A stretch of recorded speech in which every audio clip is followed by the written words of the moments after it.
Hey everyone, this is me Manish. फिर से मैं आपके सामने एक वीडियो लेकर आया हूँ और यह वीडियो मूल कॉन्सेप्ट चैप्टर्स है उस पे है।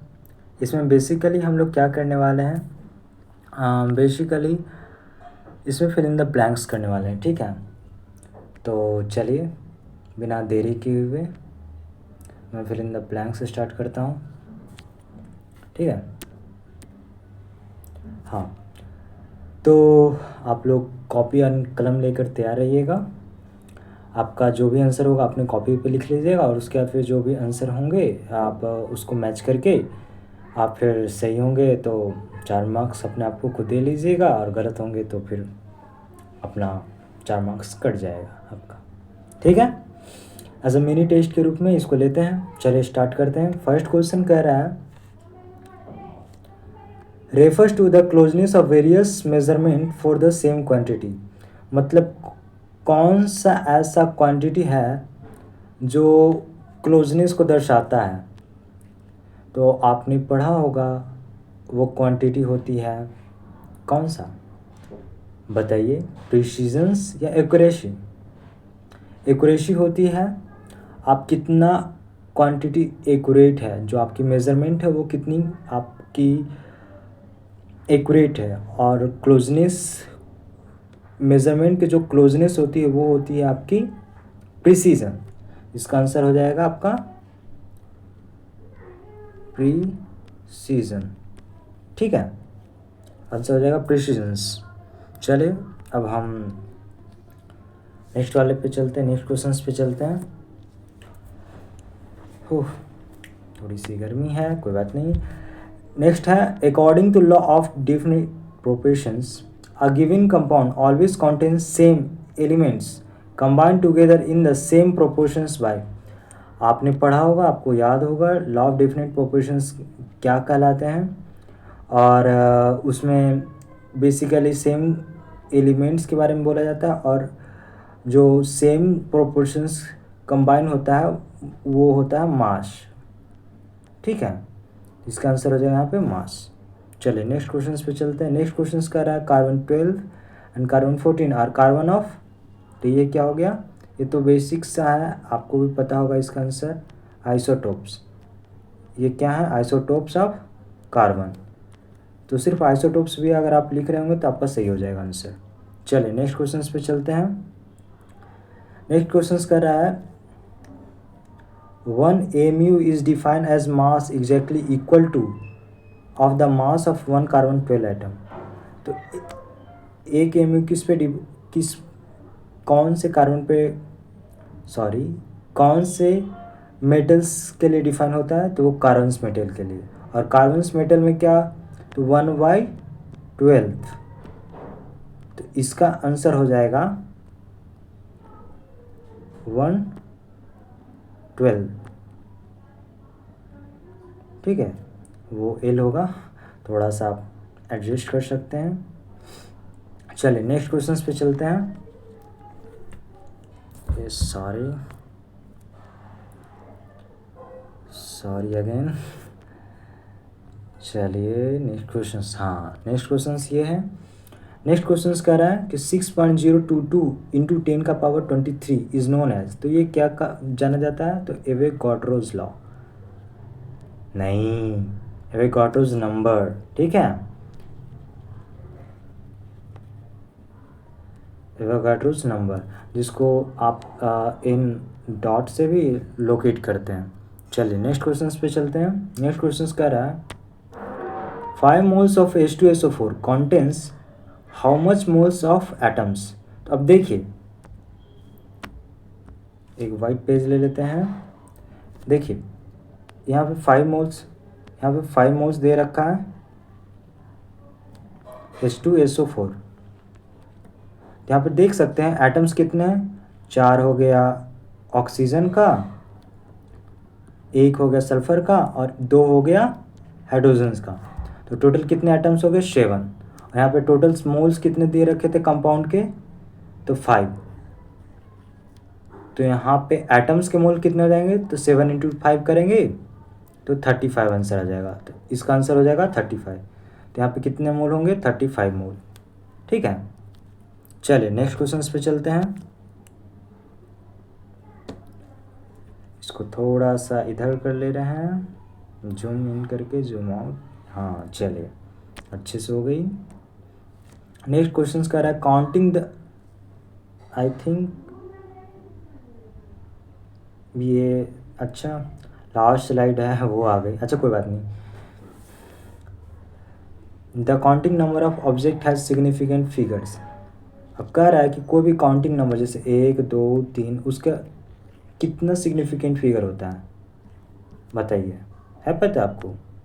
तो उसका सिग्निफिकेंट फिगर होता है इन्फिनाइट। क्या था? इन्फिनाइट। ठीक है, चलिए नेक्स्ट क्वेश्चन पे चलते। Volume of 56 gram CO gas at STP is. तो पहले क्या करेंगे ना, इसको मोल्स में कन्वर्ट कर लेते हैं। 56 ग्राम गिवन है, तो मोल्स का फॉर्मूला क्या होता है? Given mass upon molecular mass. तो मॉलिक्यूल क्या था? CO। C का होता है 12 ग्राम और ऑक्सीजन का होता है 16 ग्राम। टोटल ऐड करेंगे तो 28 ग्राम हो जाएगा। तो इसका मोल्स निकालेंगे तो 2 आ जाएगा। अब वहाँ पे क्या कर रहा था कि कितने वो लीटर्स में होते हैं।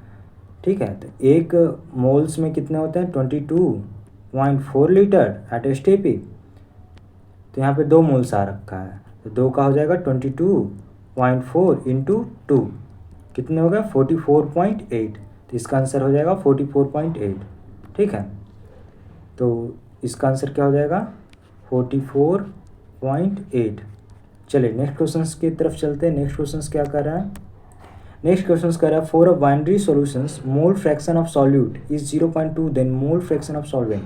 तो मोल फ्रैक्शंस का फॉर्मूला होता है काई ऑफ सॉल्यूशन, ऐसे करके निकाल सकते हैं। सॉरी सॉल्यूशन नहीं, काई ऑफ सॉल्वेंट का निकाल सकते हैं 1 माइनस काई ऑफ सॉल्यूट। सॉल्यूट का दे रखा था 1.0.2 और इसको सब्सट्रैक्ट कर देंगे तो 0.8 आ जाएगा। तो इसका आंसर हो जाएगा आपका 0.8। ठीक है, चलिए नेक्स्ट क्वेश्चन की तरफ चलते हैं। नेक्स्ट क्वेश्चन का रहा है concentration term which change with temperature is. तो कौन सा ऐसा कॉन्सेंट्रेशन टर्म है जो टेम्परेचर के साथ बदलता है? तो आपने एक इक्वेशन नाम सुन रखा ही होगा, PV = nRT। तो बेसिकली ये आइडियल गैस इक्वेशंस है। इसमें क्या होता है? इसमें होता है कि जो आपके ये वॉल्यूम्स हैं वो डायरेक्टली प्रोपोर्शनल होते हैं टेम्परेचर पे। तो हमको एक ऐसा कॉन्सेंट्रेशन टर्म खोजना है जो जिसमें वॉल्यूम्स आता है। आपने पढ़ा होगा मोलैरिटी बराबर होता है moles upon volume in litre. ठीक है, तो यहाँ पे क्या होता है? डायरेक्टली प्रोपोर्शनल होता है। ये सब अगर कांस्टेंट ले लें तो ये डायरेक्टली प्रोपोर्शनल होता है, V is directly proportional to temperature. तो V बढ़ेगा तो टेम्परेचर बढ़ेगा। उसी तरह से यहाँ पे टेम्परेचर पे आपका मोलैरिटी डिपेंड करता है। तो जब हम टेम्परेचर बढ़ाएंगे, टेम्परेचर इंक्रीज करेंगे तो वॉल्यूम भी इंक्रीज होगा, वॉल्यूम इंक्रीज होगा तो मोलैरिटी डिक्रीज होगा। तो ये क्या हो जाएगा आपका? इस पे चेंज कर जाता है, तो इसका आंसर हो जाएगा मोलैरिटी। ठीक है, चलिए नेक्स्ट क्वेश्चन की तरफ चलते हैं। नेक्स्ट क्वेश्चन कह रहा है 1 mole of C3H8 for complete combustion require moles, कितने मोल्स ऑफ ऑक्सीजन्स ये पूछ रहा है। एक सेकेंड, मैं अच्छा से ही कर लेता हूँ ना, सही रहेगा। तो कितने मोल्स ऑफ ऑक्सीजन्स ये क्वेश्चंस कर रहा है। तो आपने फार्मूला पढ़ रखा होगा, मतलब आपको मालूम होगा CXHY ऐसे करके प्लस X प्लस Y/4। यहाँ पे O2 होता है और यहाँ पे CO2 और H2O बनता है। ठीक है, तो यहाँ पे जो वैल्यू है X का वो X यहाँ पे रख जाएगा और यहाँ पे वैल्यू जो Y का है वो यहाँ पे Y/2 आ जाएगा। ये कंबशंस का फार्मूला होता है, इसको रट लीजिएगा। मे बी ये आपके जो नीट एग्ज़ाम्स हैं उसमें दिख जाएंगे या PYQ में दिख जाएंगे, तो ये इम्पॉर्टेंट है, ठीक है, ये इम्पॉर्टेंट है। तो क्वेश्चंस में C3H8 दे रखा था, तो x का वैल्यू 3 है और y का वैल्यू 8 है। तो यहाँ पे ऑक्सीजन का पूछ रखा था कितने मोल्स लगेंगे, तो यहाँ पे फॉर्मूला में पुट कर देते हैं वैल्यू। तो x क्या था, 3 था, तो 3 कर देते हैं, और y क्या था, 8 था, तो 8 कर देते हैं, अपॉन 4 कर देते हैं, तो अपॉन 4 कर दिए, इसको कट कर दिए, 2 आ गया। तो यहाँ पे मोल्स आ जा रहा है 5 मोल्स, मीन्स कि 5 मोल्स ऑक्सीजन रिक्वायर होगा इसके कंबसन्स के लिए, ठीक है। तो यहाँ पे जो आंसर आ जाएगा आपका 5 मोल्स आ जाएगा, 1 moles for C3H8 for complete conversions, ठीक है। चलिए नेक्स्ट क्वेश्चन की तरफ बढ़ते हैं। नेक्स्ट क्वेश्चन क्या कर रहा है, 2 volumes of hydrogen react with 1 volumes of oxygen to give how much volumes of water vapour. मतलब बेसिकली यहाँ पे वाटर बनने के लिए बात किया जा रहा है, तो कितने वॉल्यूम्स ऑफ वाटर बनेंगे। तो वाटर बनने का जो फार्मूला है वो क्या होता है, चलिए बताते हैं। तो वाटर बनने का फार्मूला होता है H2 + O2 H2O। अब इसको बैलेंस करते हैं, यहाँ पे 2 ऑक्सीजन्स हैं, तो यहाँ पे 2 ऑक्सीजन बार कर देते हैं, फिर यहाँ पे 4 हो जाएगा हाइड्रोजन, तो यहाँ पे फिर से 2 हाइड्रोजन बैलेंस कर देते हैं, ठीक है। अब एक एवोगाड्रोस लॉज होता है, ठीक है, उसमें उसका ऐसे रहता है कि लाइक एक का वॉल्यूम दूसरे के मोल के रेशियो के बराबर होता है, मतलब वॉल्यूम का रेशियो मोल के रेशियो के बराबर होता है, और मॉलिक्यूल्स का भी रेशियो का बराबर होता है, ठीक है। तो यहाँ मॉलिक्यूल्स का बात कर नहीं रहा है, तो इस पर ध्यान नहीं देते हैं, यहाँ पे वॉल्यूम्स का बात कर रहा है। तो अब देखते हैं कि यहाँ पे जो इसका एक सेकेंड कलर चेंज कर लेते हैं। हाँ, इसका जो दो मोल्स है वो 1 मोल्स ऑक्सीजन के साथ 2 मोल्स यहाँ पे H2O फॉर्म कर रहा है। तो आपको पता ही है कि जो इसका रेशियो आएगा तो 2:2 आ जाएगा, मतलब 1:1 आ जाएगा, ये मोल्स के लिए आ जाएगा। तो जो मोल्स के लिए रेशियो आएगा वो भी वॉल्यूम्स के लिए रेशियो आ जाएगा, तो यहाँ पे जो वॉल्यूम्स का हो जाएगा वो भी 2 हो जाएगा, ठीक है। तो यहाँ पे जो आपका आंसर होगा वो 2 volumes of water vapour form करेगा, ठीक है। चलिए अब नेक्स्ट क्वेश्चन की तरफ बढ़ते हैं। नेक्स्ट क्वेश्चन क्या कह रहा है हमारा, for the multiplication of 3.7 and 1.384 the result should not have more than how much significant figures. आपने पढ़ रखा होगा कि सिग्निफिकेंट फिगर में जब मल्टीप्लिकेशंस करते हैं और उसका जो आंसर लाते हैं उसमें जो सबसे मिनिमम सिग्निफिकेंट फिगर होता है उसमें आंसर आता है। तो इसमें पूछ रहा है कि कितने वर्ड्स में, वो कितने डिजिट्स में सिग्निफिकेंट फिगर में आंसर आएंगे। तो यहाँ पे जो मिनिमम है वो 2 है और इसका है 4 है, तो यहाँ पे जो आपका आंसर हो जाएगा वो 2 हो जाएगा, ठीक है। यहाँ पे 2 सिग्निफिकेंट फिगर में आपका आंसर आएगा। चलिए वो थोड़ी सी स्लाइड्स इधर उधर हो गई थी, इसकी वजह से यहाँ पे पहले क्वेश्चन आ गया 20। अब नेक्स्ट क्वेश्चन पे चलते हैं। लाइक मतलब 7 होना चाहिए था, उसको पहले आना चाहिए था, थोड़ा सा दिक्कत हो गया तो उसके लिए सॉरी। चलिए अब इसको आगे कंटिन्यू करते हैं। चलिए तो स्टार्ट करते हैं, इसको थोड़ा सा इधर कर देते हैं। हाँ, तो पहला क्वेश्चन कह रहा है what is the empirical formula of C3COH। ये एसिटिक एसिड है, इसका एम्पेरिकल फार्मूला क्या होता है वो देखते हैं, ठीक है। इसको ऐसा लिख सकते हैं C3COH। यहाँ पे कितने कार्बन है, 1 1 2, तो C2 लिख सकते हैं। हाइड्रोजन्स कितने, 1 यहाँ पे और 3 यहाँ पे, तो H4 लिख देंगे। और ऑक्सीजन्स कितने हैं, तो 2 हैं। तो ये हो जाते हैं आपके मॉलिक्यूलर फार्मूला। एम्पेरिकल फार्मूला होता है सिंपलेस्ट रेशियो में, तो इसको C1H2O कर सकते हैं, क्योंकि ये सिंपलेस्ट आ जाता है। अगर इसमें 2 मल्टीप्लाई करेंगे तो ये रिजल्ट आ जाएगा आपका, ठीक है। तो इसका आंसर हो जाएगा CH2O। तो यहाँ पे क्या लिख देते हैं, CH2O। चलिए नेक्स्ट क्वेश्चन की तरफ बढ़ते हैं। नेक्स्ट क्वेश्चन कह रहा है the reactant which gets consume first and limits the amount of product formed. तो लिमिटिंग रिएजेंट के बारे में बात किया जा रहा है यहाँ पे, क्योंकि देखिए कंज्यूम फर्स्ट हो जाता है और वो प्रोडक्ट के जो वो क्या करते हैं, जो प्रोडक्ट के जो फॉर्मेशन होते हैं उसको लिमिट कर देता है। तो वो तो लिमिटिंग रिएजेंट ही है जो उसको क्या करते हैं, कंट्रोल में रखते हैं। अदरवाइज और जो अदर वो जो कंपोनेंट होते हैं वो तो नहीं रख करते हैं। तो इसका आंसर हो जाएगा आपका लिमिटिंग रिएजेंट। ठीक है, इसको अच्छे से डिलीट कर देते हैं। नाउ नेक्स्ट क्वेश्चन पे चलते हैं। Number of moles of after and before dilution remain the same. अब डाइल्यूशंस में क्या होता है कि दो चीज़ होते हैं। सॉल्यूशंस में क्या होता है, दो चीज़ होते हैं, एक तो सॉल्यूट होता है, एक होता है सॉल्वेंट। अब डाइल्यूशंस में क्या होता है कि पानी ऐड कर देते हैं। पानी मतलब कि जो सबसे ज़्यादा सॉल्यूशंस में पार्ट होता है वो सॉल्वेंट होता है। तो डाइल्यूशंस करते हैं तो आपका सॉल्वेंट बढ़ता है, जिसकी वजह से डाइल्यूट होता है।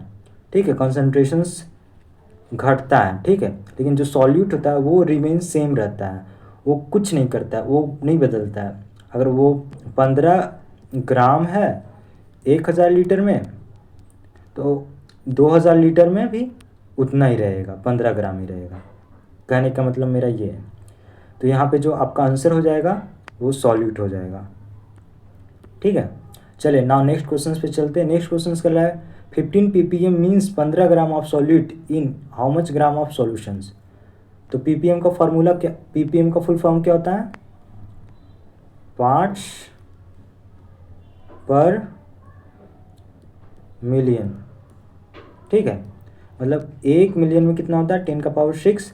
तो इतना में कितना पार्ट्स वो प्रेजेंट है, ग्राम, कितना ग्राम वो पार्ट्स प्रेजेंट है। तो यहाँ पे 15 ग्राम प्रेजेंट है। कितने कितने के सॉल्यूशंस में, तो यहाँ पे 10⁶ ग्राम के सॉल्यूशंस में इतना ग्राम प्रेजेंट है। ठीक है, चलिए अब नेक्स्ट क्वेश्चंस की तरफ बढ़ते हैं।